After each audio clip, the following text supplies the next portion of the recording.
Welcome back now, and this is still the press coming to you live from the Abuja studios of Kaftan TV. And joining us now to do the analysis to some of the headlines we have read to you is the founder of the Love Work Media, Obadiah Mbila. You're welcome to the program. Thank you very much. Thanks for having me. You're welcome to the show today. Thank you very much. All right, now quite a lot has been happening recently. And since the inception of the new administration, there's hardly a day that it does not taken a new twist. But quickly, I want us to get started from the alleged resignation of the national chairman of the All Progressives Congress. First of all, okay, let's get started here now.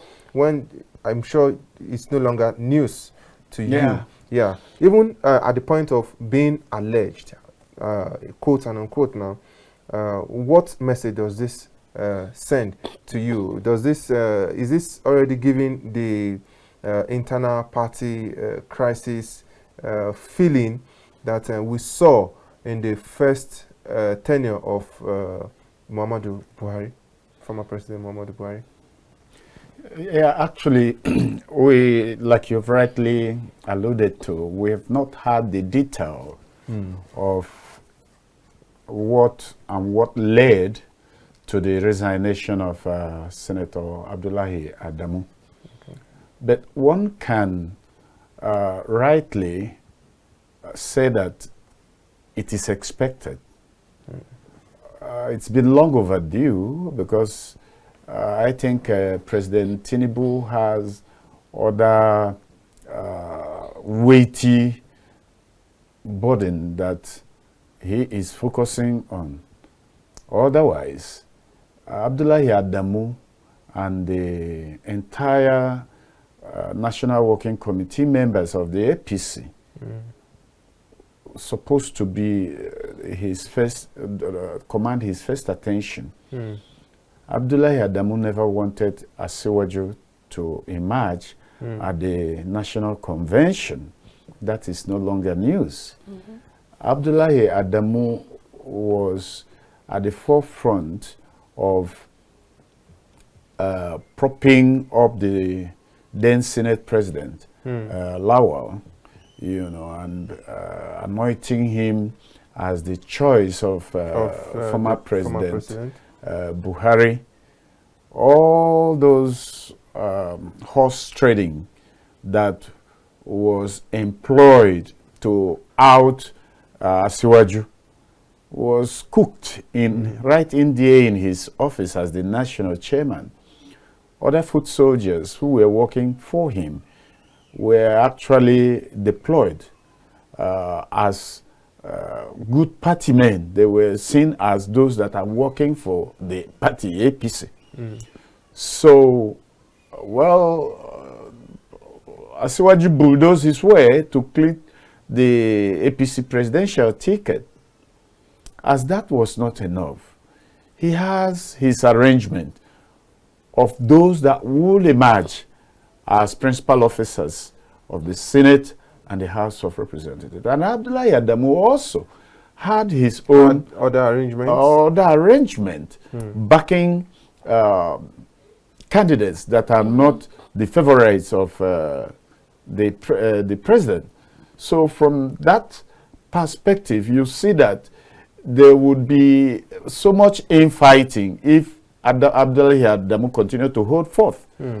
However, like as I've said, details of this resignation has not emerged. So one cannot be competent enough to make analysis of what to expect after the alleged resignation. Though it's still alleged at the moment, but one would wonder if there's truly some sort of force in there, because this writer says it's allegedly forced to resign 2 days before NEC.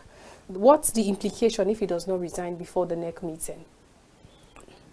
Well, I don't know. That's why I said I'm not very competent to begin to analyze the situation, because first of all, if a national chairman is forced to resign, resignation is not just enough. They would move his resignation to NEC. Okay. And who convened the NEC? The chairman. Is the chairman that convened the NEC. So if he's resigning, there must have been an arrangement to have an acting national chairman who will then convene a national executive council meeting where his resignation will be ratified. Because I can see this, they say Kyari may chair NWC meeting. As they say, NWC members, other sources divide over resignation. There's existing division within the National Working Committee of APC. The National Vice Chairman of Northwest has not relented in campaigning against Senator Abdullahi Adamu and Senator Omisore, the National Secretary. And I think he held a press conference sometime just last week, either Thursday or Wednesday, where he again demanded that the resignation of both Abdullahi Adamu and Omisore. So by this, you know that the National Working Committee has never been, in fact, there has never been one voice for the National Working Committee. They have always been working at different frequencies, you know. So it's not a news. We all know that the APC National Working Committee is not one house. Okay, just before we leave this very story now, I would like to take you aback for a second. You talked about you raised quite a number of issues regarding his opposition to the emergence of President Tinubu at the party primaries, and him having a different list of preferred candidates for principal offices at the National Assembly compared to what the president had. Now, even I'm being very deliberate now about my use of alleged here now. Even at the point of the allegations of his resignation now, are you saying this as some sort of witch hunting, paying someone back in his own coin? Now, a smooth administration, or an administration that want to run a smooth government, has to rest on a structure of the party. And where the party structure is towing a different direction from the direction of the sitting president, you would know that if you call it witch hunting, I wouldn't like to call it witch hunting. Rather, I would say, if I were the president, I am taking action to leverage on the smooth operation of my administration. That intention is, first of all, for the good of the party and for the good of Nigerians. Would you like to call that witch hunting? At all. So, even if it means him resigning before the expiration of his tenure? You see, it is even better. According to the constitution of the party, which is subject to the constitution of the Federal Republic of Nigeria. Exactly. You see, in party administration, it is expected that the national chairman of a ruling party should always speak with one voice with the president. Okay. There is required of him a constant consultation with the president, who is also the commander-in-chief. He's not just an ordinary member of your party whom you can boot or bring in at will. He is the president and commander-in-chief. In the Second Republic, where we had NPN as the ruling party, there used to be this respect that was accorded to the national chairman of the party back then. It appears that that protocol have changed. the national chairman was seen as the leader of the party. But since the Fourth National Assembly, the Fourth Republic began, we have seen that the president Obasanjo was the leader of his PDP. Again, this replayed all throughout the administration of the 8 years administration of President Buhari. The final decision of the party was not ratified just by the neck. No, the neck comes together to speak the president's voice. So when an administration, a nascent administration, is setting out on a collision course with his party, it portends danger. It has to be nipped at the bud. You don't expect the president that was, quote unquote, elected by Nigerians, not by party men, to resign. You want to expect that you remove the smoking firewood so that the whole place will be calm. And here, Adamu has made himself the smoking firewood. All right, let's move on to other stories. There's also this one that has been hitting literally every Nigerian, and Serap is also saying something about it. But first, on the Daily Sun newspaper, it says, plan to buy 40 billion naira SUV splits NAS. And Rider says lawmakers kick against purchase of foreign made insist on innocent other locally assembled vehicles. That on the side. And I would say Falana, Serap, tackle principal officers over move to spend 110 billion naira on bulletproof SUVs, 70 billion for repairs, furniture not for members. That's coming from the Senate.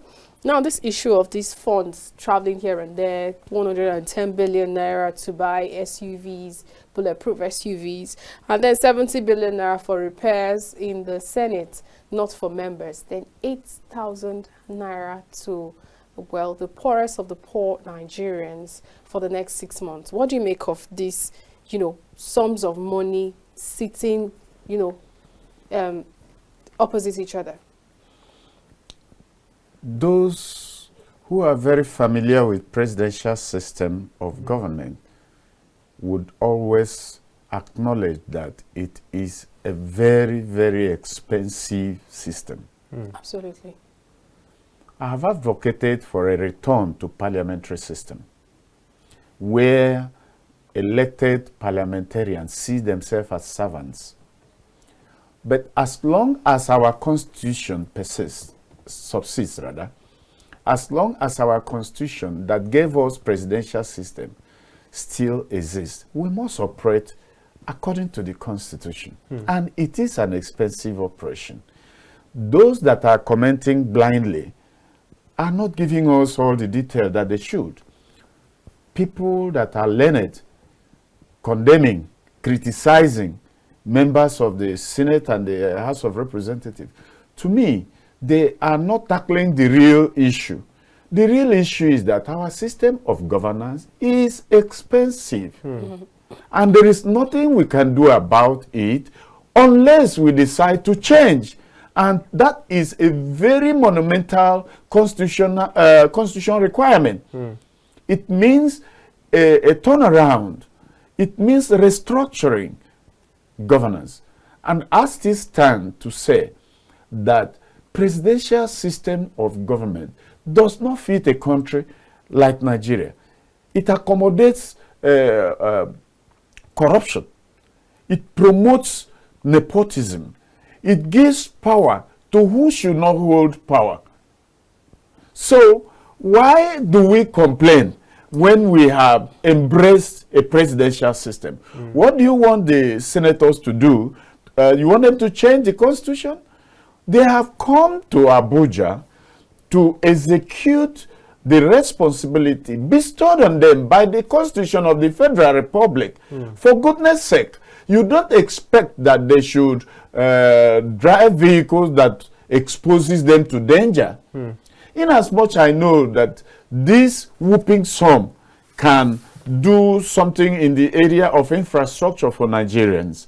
It can do something to alleviate the poverty level of this country.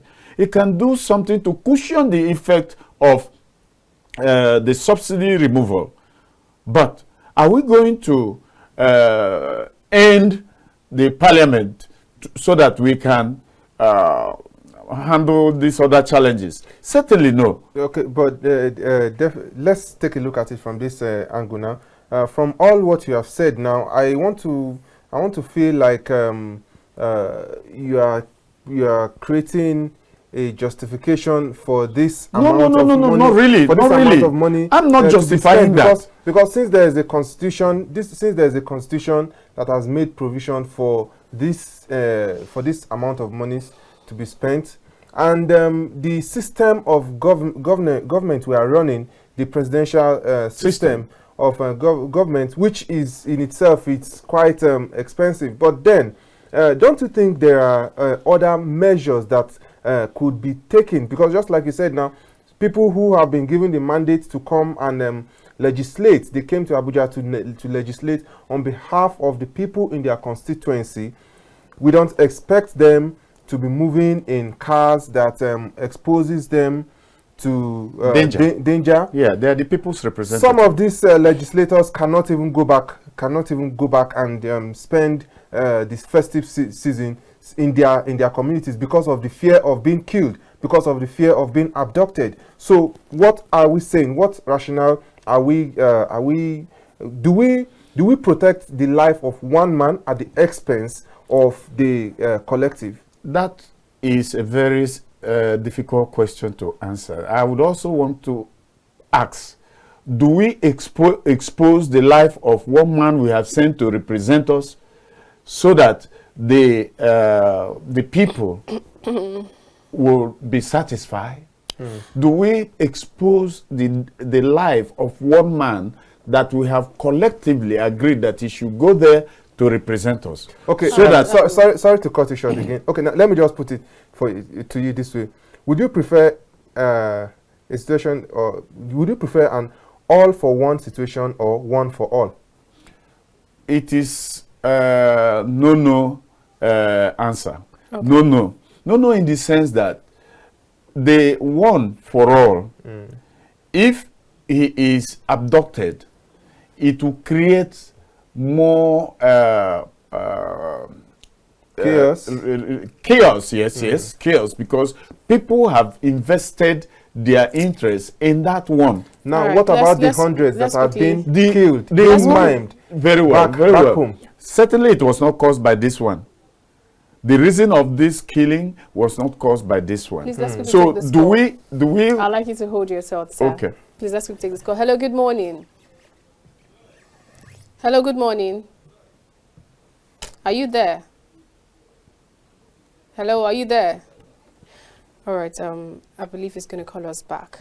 Now, sorry to cut you, but I think one of the mandates of President Bola Ahmed Tinubu while he was coming into power is to make corruption seem less attractive or seem unattractive or become unattractive. Now, at this point, if measures are not taken to, well, in terms of constitutional reforms, in order to reduce the cost of governance, do you think corruption is inevitable? Let's quickly take this call before you answer that. Hello, good morning.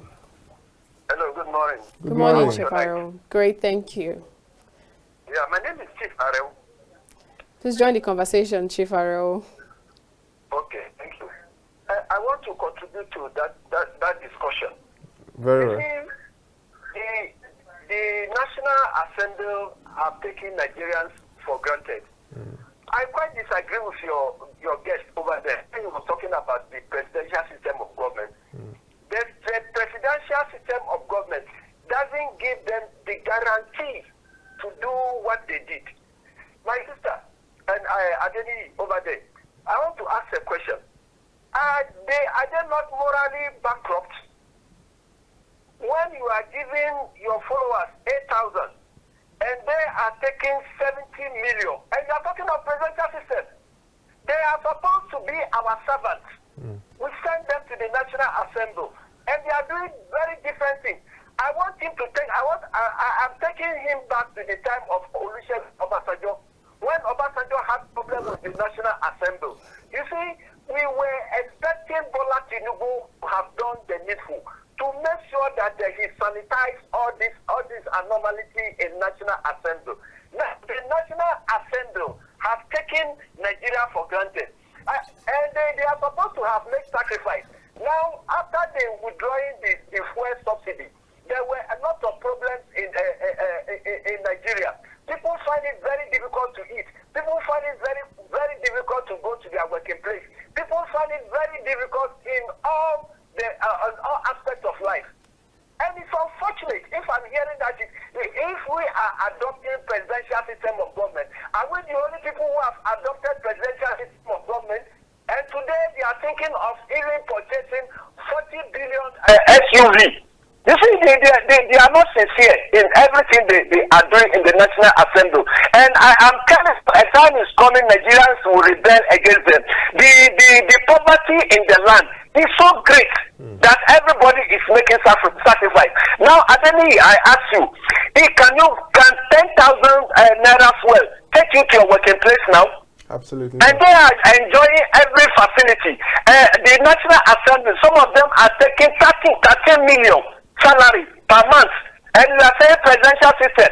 If that is presidential system, we better stop it because it is unbecoming. What is country? Thank you so much, Chifaro. Chief Adamu should be campaigning, should carry out end National Assembly campaign. my trouble with Nigerians is that we are so ignorant that when we comment, we often leave the substance to pursue the shadow. We had a situation like this many years ago in Australia. I think it was in 1983 when the people came up to demand to know why they should have a parliament. The parliament has never been. They are people's representative, but the irony is that they have not been people-friendly anywhere in the world, not just in Nigeria. Okay. Everywhere in the world, the parliament is easily criticized than the executive. Take for an example, this last administration of President Obasanjo. Do you know the type of corruption that was, not the House really, that was going on at the executive level? The creation of Ministry of Humanitarian and the money that was being siphoned through that ministry. Do you know what was going on through aviation, or the runway renovation and so on? Those money that were being appropriated by National Assembly to these agents, MDAs, are not accounted for. The people are not looking at them. They are looking at the National Assembly members. Why? They are very close to the people. And that's how it should be. The parliament should be very close to the people. If you cannot assess the executive, you can always assess the parliament. Here again, I say the ignorance of the people is overmuch. We need to teach our people the type of system of government that we are practicing and its benefits. Its benefits and its challenges. We need to educate them in the place of the National Assembly, what they are called to do, and the extent of their responsibilities, their constitutional responsibilities. Most people, even lawyers, sorry to say this, I'm not belittling anyone, even lawyers that are supposed to be informed on the type of constitution that we are operating, on the type of government that we are operating. When it comes to the issue of money allocated to National Assembly, they will all jump against it. I'm not indeed justifying the huge sum of money that goes there. But by the time your eyes are open to see what is going on in the executive, you see that this is a child's play. All right. Part of what the caller actually stated is the fact that President Bola Ahmed Tinubu needs to come out and address the anomalies in the National Assembly. That's on the side. Just like the question I asked you earlier, I said one of the mandates of the president is to ensure that corruption becomes less attractive. Now, at this point, with all that is going on, and maybe it seems as though we may need a constitutional amendment to make corruption to make corruption less attractive? Yes or no? Well, all right, I'll take a call while you think of how to answer that question. Hello, good morning. Good morning. Good morning. Please tell us your name. Good morning. Good morning. Please tell us your name and where you're Good calling morning. from. Good morning. We can hear you. Good morning. I'm Nelson. Please, we need you to turn down the volume of your TV set or step away from it.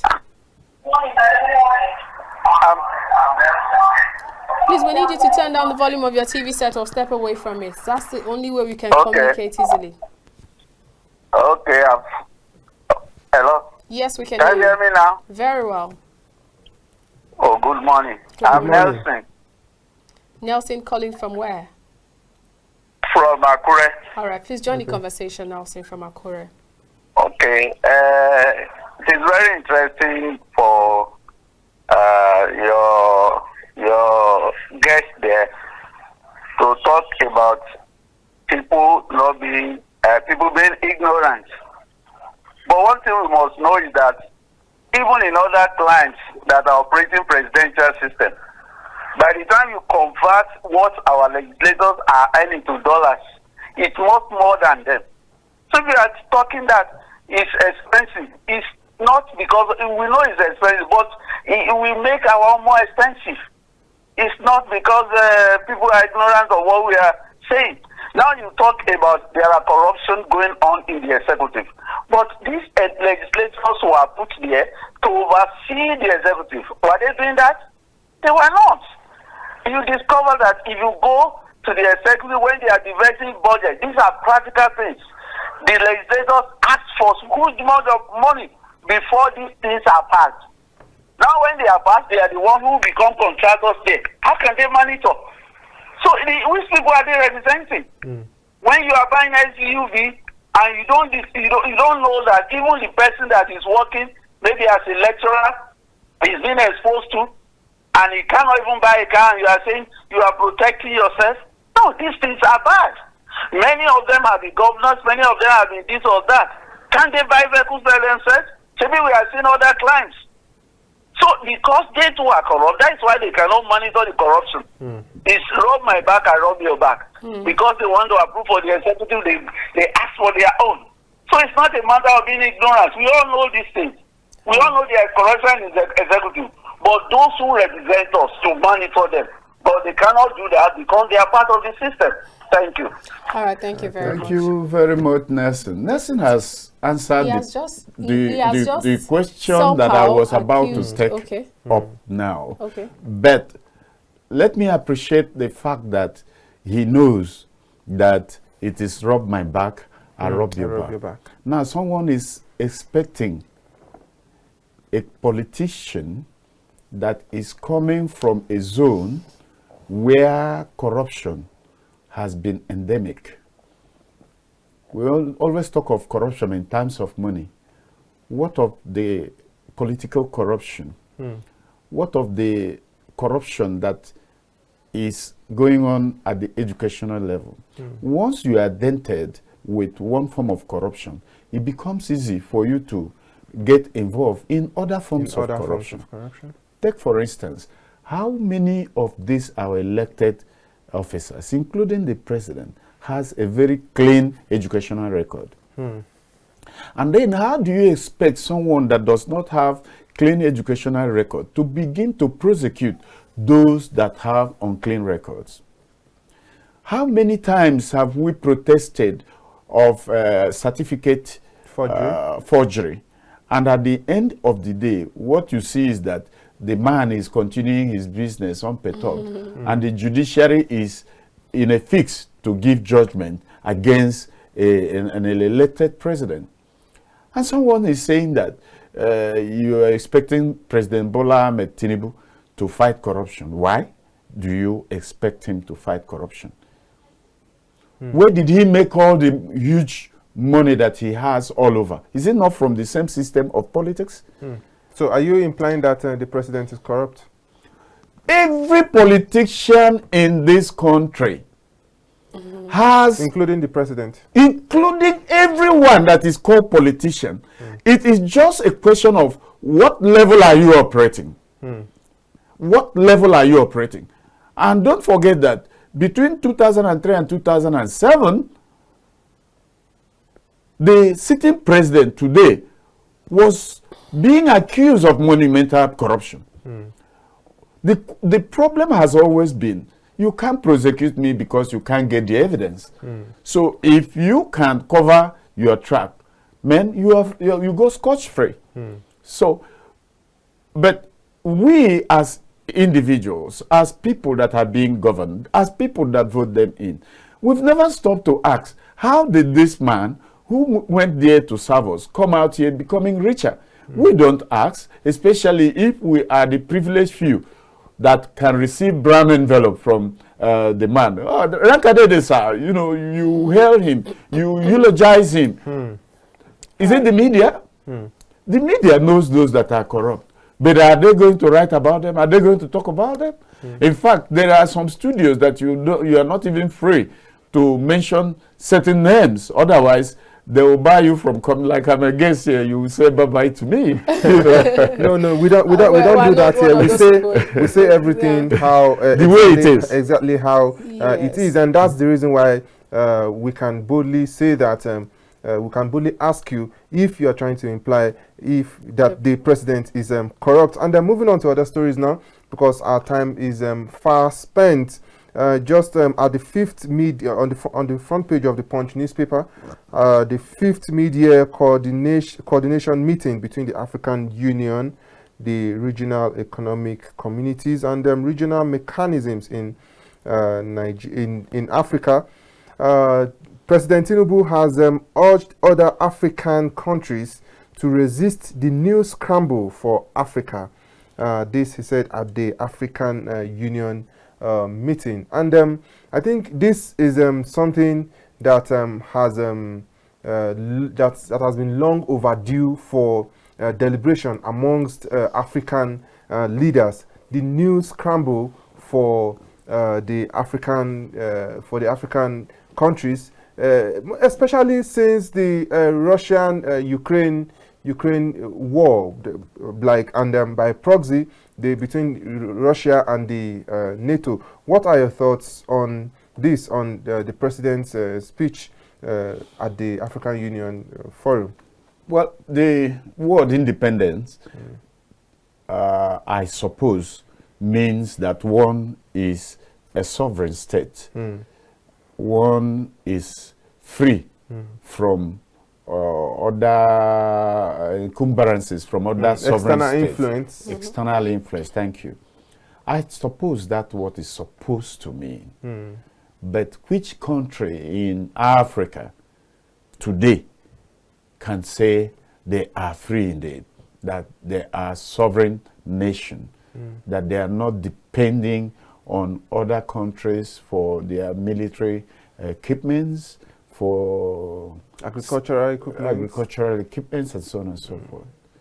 So the call does it's sweet to the ear, but how are we going to go about implementing it? All right. India had its independence and recognized that independence means sovereignty. They rejected the dressing mode of the country that colonized them. They rejected their religion. Their language. They rejected their language and packaged themselves. Today, most of the tech giants in US is being controlled by Indians because they learn to be dependent on themselves. All right.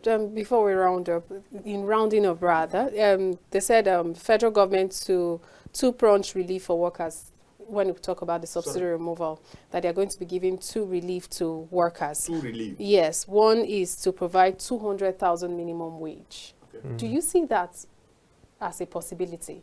And they're also saying they're going to be empowering states to make sure that states are able to pay the new wage.